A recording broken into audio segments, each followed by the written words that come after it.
El compromiso ecuménico es un imperativo de la conciencia cristiana, iluminada por la fe y guiada por la caridad. Aquí comienza Fe y Esperanza Viva, espacio conducido por el pastor Eduardo Obregón, de la Iglesia Evangélica Valdense, en Radio Ciudad 88.1, la radio de Reconquista.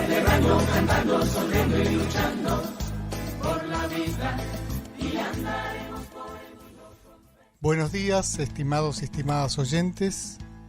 Dijo Jesús: dichosos los que trabajan por la paz, porque Dios los llamará hijos suyos. Este texto es del Evangelio de Mateo, capítulo 5, versículo 9.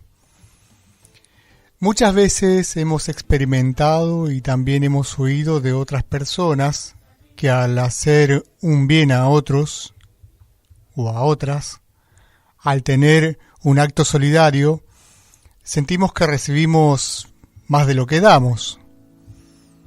Continuamente le pedimos paz a nuestro Señor, que nos envíe su paz para tener tranquilidad, nosotros para tener tranquilidad también nuestra familia y también tranquilidad en nuestro trabajo, en fin.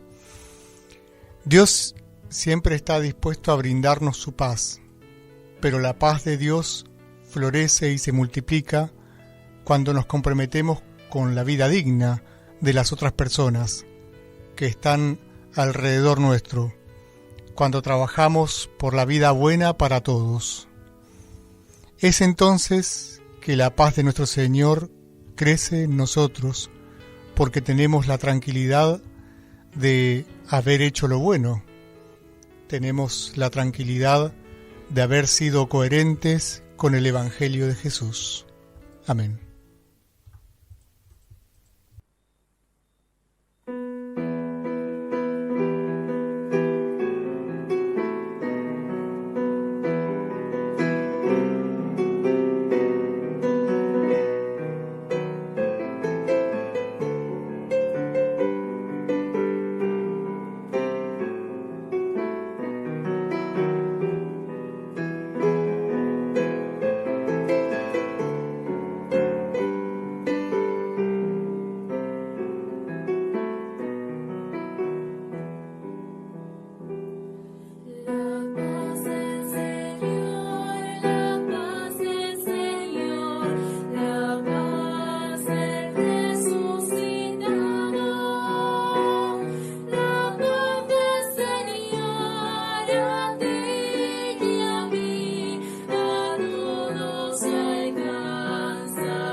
Acabamos de escuchar La paz del Señor de Anders Ruth en la interpretación de Daniela y Sofía Schenhals.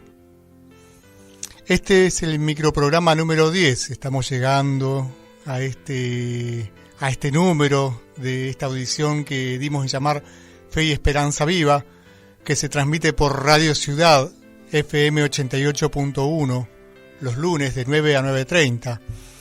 Quien les habla, Eduardo Obregón, junto a Guillermo Tortul en la operación técnica, Lucas en la producción y Fran en la edición, compartiremos con ustedes un programa enfocado a la luz del Evangelio de Jesucristo, que es buena noticia para todas las personas y especialmente para los que más sufren. Para contactarte con nuestro programa lo podés hacer al número de WhatsApp 3482 36 11 06, 3482 36 11 06. Y estamos por hacerle un reportaje al padre Alejandro Saba, quien ya ha participado en programas anteriores. ¿Está Alejandro ahí? Sí, ¿qué tal? Buen día, querido hermano Eduardo. Buen día a toda la audiencia. ¿Cómo están?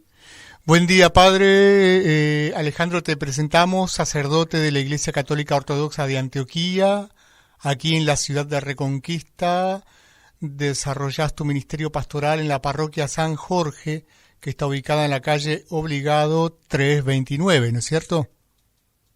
Así es. Junto con otras parroquias de la provincia, forma parte de mi trabajo pastoral en nombre de la Iglesia Ortodoxa del Patriarcado de Antioquía. Y bueno, sí, ahora en Rosario, pero unidos por esta tecnología que nos permite superar, junto con la oración, todas las barreras de distancia y de tiempo, ¿no?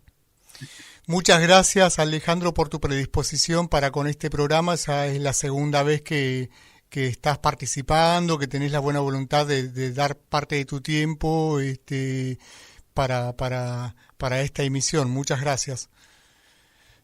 No, al contrario, gracias por este espacio y para poder participar y de esto que es el ecumenismo, ¿no? Que trabajamos en esta ciudad desde hace tantos años y que verdaderamente nos permite realizar uno de los testimonios que Cristo nos pide, que seamos uno como Él y el Padre son uno.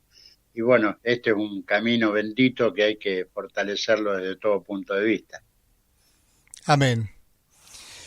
Alejandro, te convocamos esta vez porque queríamos conversar con vos sobre el compromiso de los cristianos y cristianas con la paz.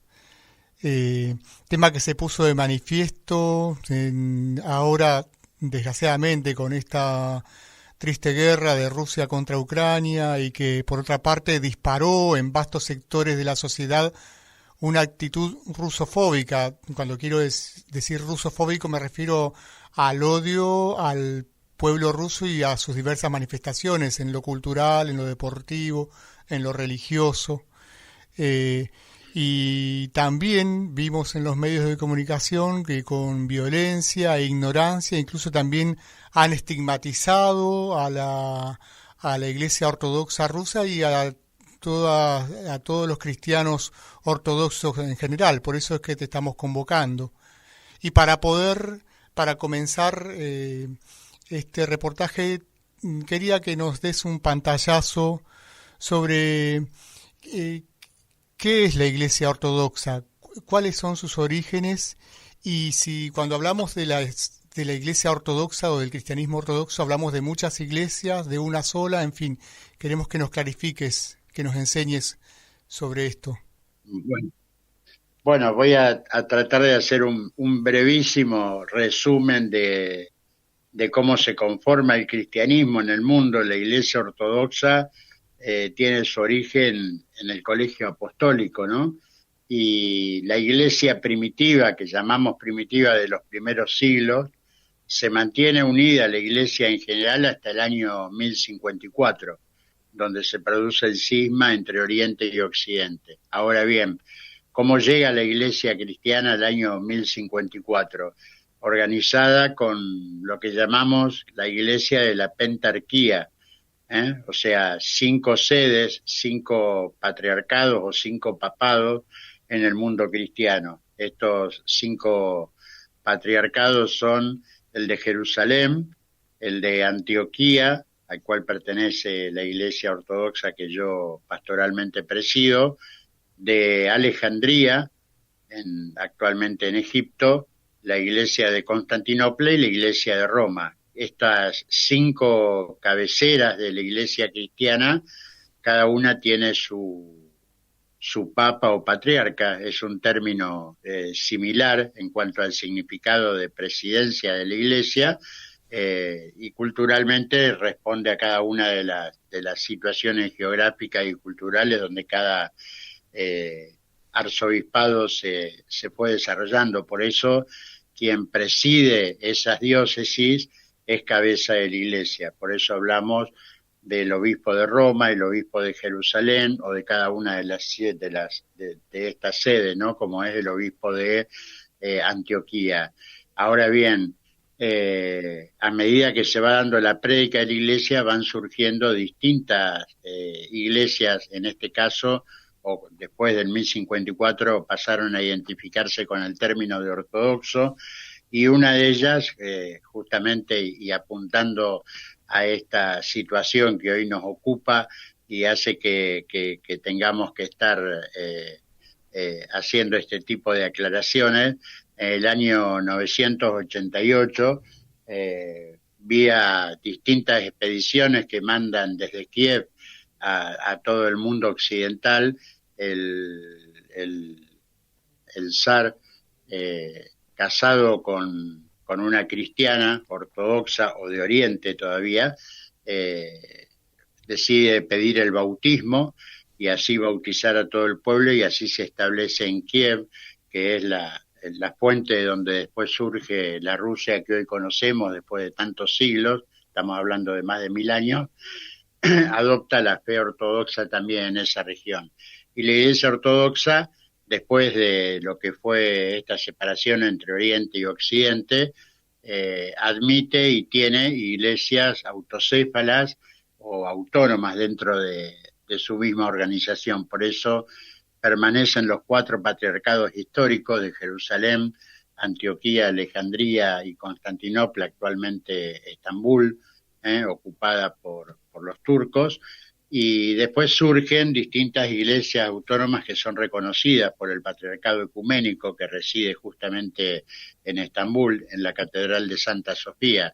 O sea, el origen es el que surge del Colegio de los Apóstoles y se remite a las primeras enseñanzas y a todo lo establecido para la Iglesia en lo que llamamos los primeros 7 concilios ecuménicos, que son los que se hicieron mientras la Iglesia permaneció unida. Una vez dada la separación, nuestra Iglesia, y de ahí así en cierta forma el tilde de ortodoxa, en cuanto a sostener esto establecido en los primeros concilios, cuando la Iglesia todavía era una, no con distintos criterios, distintas situaciones o distintas formas de interpretar la palabra de Dios, pero manteniendo la unidad de la Iglesia. Después se establece justamente esto, y en este caso de la Iglesia ortodoxa, así como está la Iglesia Ortodoxa rusa, está la Iglesia Ortodoxa serbia, está la Iglesia Ortodoxa ucraniana,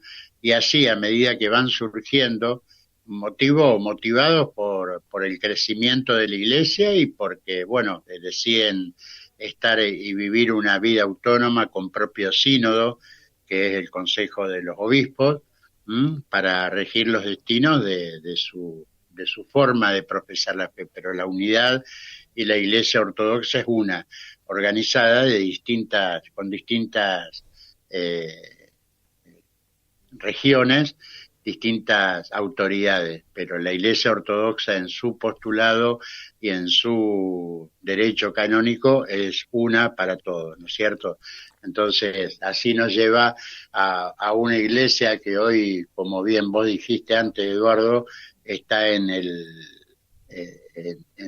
la cresta de la ola, vamos a llamarla así, debido a estos acontecimientos, y donde muchas veces se ve o se hace una mirada desde como todas las cosas, desde un punto de vista, y en este caso, en Occidente, se estigmatiza por ahí el trabajo que hoy la Iglesia Ortodoxa está haciendo en esta tan conflictiva región, entre este conflicto entre estos dos países, en los cuales, bueno, se ve envuelto porque hoy el mundo ortodoxo deplora totalmente no esta guerra, sino todas las guerras que hay en el mundo, porque tenemos que ser conscientes y que cuando hay una guerra, cuando el hombre llega a las armas para hacer prevalecer una idea, la primer víctima de todo esto es la verdad, ¿no es cierto? Porque nadie puede sostener una verdad justificando con la muerte de otro, ¿no? Y más cuando esa muerte afecta no a un ejército, sino a una población, como vemos, y las noticias que nos llegan son de estas características. Sí, lo que es importante marcar, que muchas veces, y debido a esta organización de la Iglesia, una cosa es cuando nuestras autoridades hablan o las actitudes que tienen que tomar, y otra cosa es lo que cada parroquia, como lo vemos nosotros en nuestra realidad, ¿no? Hace por el hermano que está al lado, por el rol que tiene que cumplir como iglesia, que es la de asistir a aquel que no solamente está sufriendo una violencia física, sino también una violencia espiritual, como es esto y lo que vamos viendo, y el significado de una guerra que lamentablemente deja un saldo triste y hace que todos seamos perdedores, porque en el camino han dejado vida de seres humanos, de hermanos, y eso es lo que uno deplora, no importa de qué religión. Hablamos de la vida del hombre, y la iglesia, sea cual fuere, ortodoxa, romana, las iglesias de las reformas, luteranas, todas las iglesias propendemos a algo que es un ser fundamental, que es no solamente nuestra obediencia y nuestra fe hacia Dios, sino también el respeto hacia la vida humana. Y nada justifica todo esto que está sucediendo, y también nada justifica evaluarlo desde la visión que hoy tiene Occidente sobre este conflicto, donde desde antes de desarrollarse ya se lo intentó globalizar, aun cuando era una amenaza el conflicto que podía surgir. Este último estamos hablando, ya se hablaba de una tercera guerra mundial, como hablando del gran conflicto, cuando es Europa la que está en este momento, vamos a decirlo así, sufriendo las consecuencias inmediatas. Pero la postura de la Iglesia ortodoxa, repito, no la de pedir por el triunfo de las armas, sino también de pedir por la pacificación y por el término de todo tipo de violencia del hombre hacia el mismo hombre, ¿no?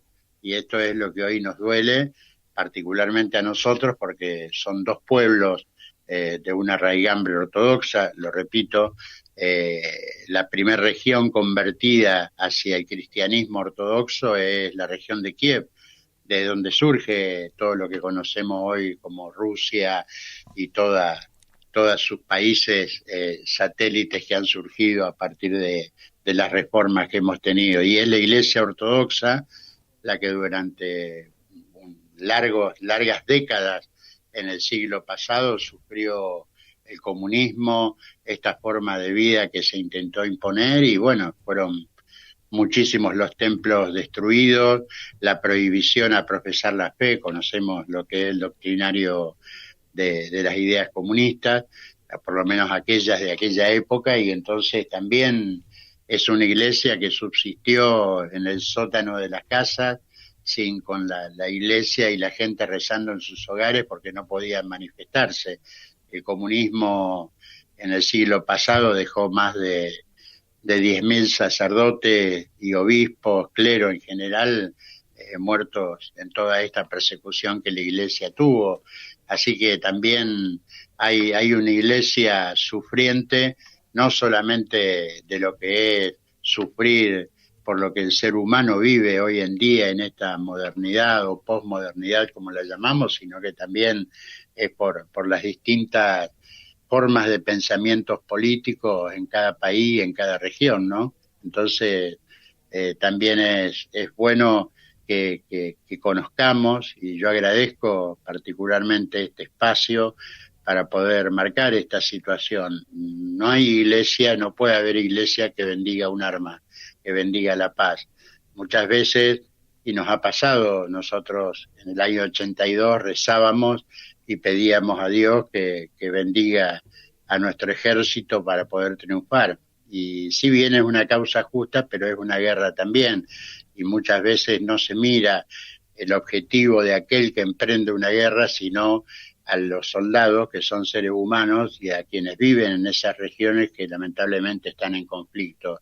Hoy está en conflicto Rusia-Ucrania, sigue y permanece ese constante conflicto que el mundo no puede resolver, que es el de Palestina e Israel, y otras 20 guerras que, por no ser a lo mejor tan renombrado o afectar tantos intereses, permanecen en este mundo en el que vivimos, ¿no? Entonces, estas cosas son las que hacen que la Iglesia sufra, que la Iglesia llore, sin importar de dónde, cómo, cuándo, sino que interesa que todos nos unamos para lograr esa paz que es tan necesaria hoy, en este momento en Ucrania, por todos los que están sufriendo, que son ortodoxos, que son hombres de fe, y que en estas Pascuas que recientemente celebramos pidieron también el cese de todo tipo de violencia, y no solamente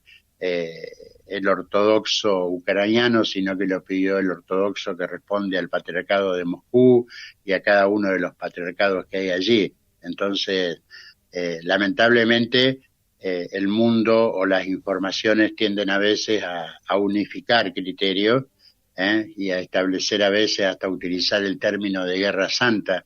Y yo creo que el término guerra santa no puede existir, porque no avalamos desde ningún punto de vista la violencia o el agredir a otro hombre por causa de Cristo. A todo lo contrario, Cristo nos dio un modelo que es ese que vos decías al iniciar el programa, ¿no? El modelo de la paz. Amen la paz para ser llamados hijos de Dios.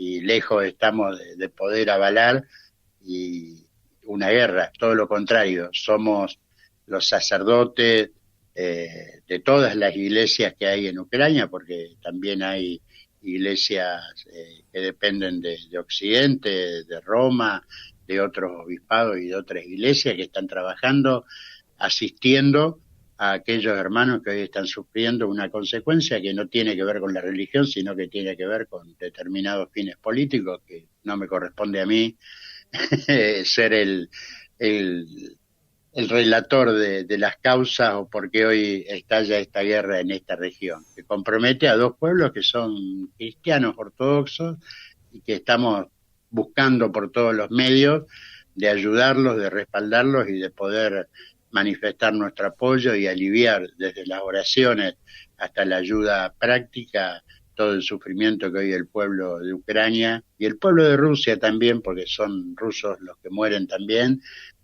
puedan aliviar este duro momento que está viviendo el pueblo. Amén, ¿No es amén. cierto? Muchas gracias, Alejandro. Tenemos poco tiempo, viste cómo es el tiempo radial.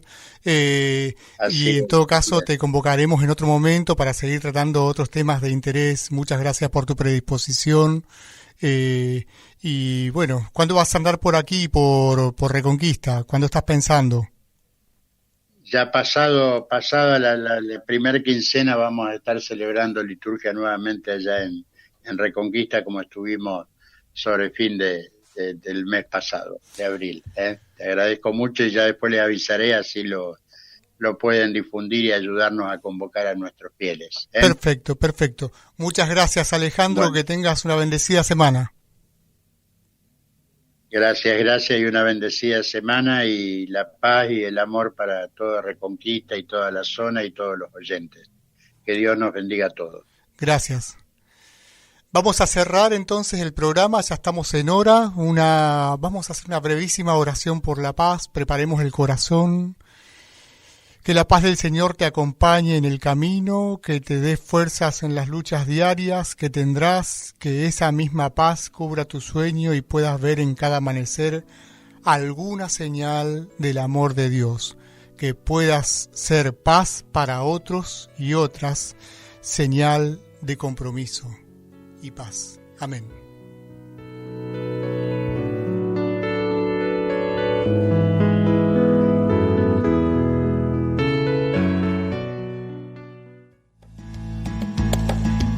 El compromiso ecuménico es un imperativo de la conciencia cristiana, iluminada por la fe y guiada por la caridad. Esto fue Fe y Esperanza Viva, espacio conducido por el pastor Eduardo Obregón, de la Iglesia Evangélica Valdense.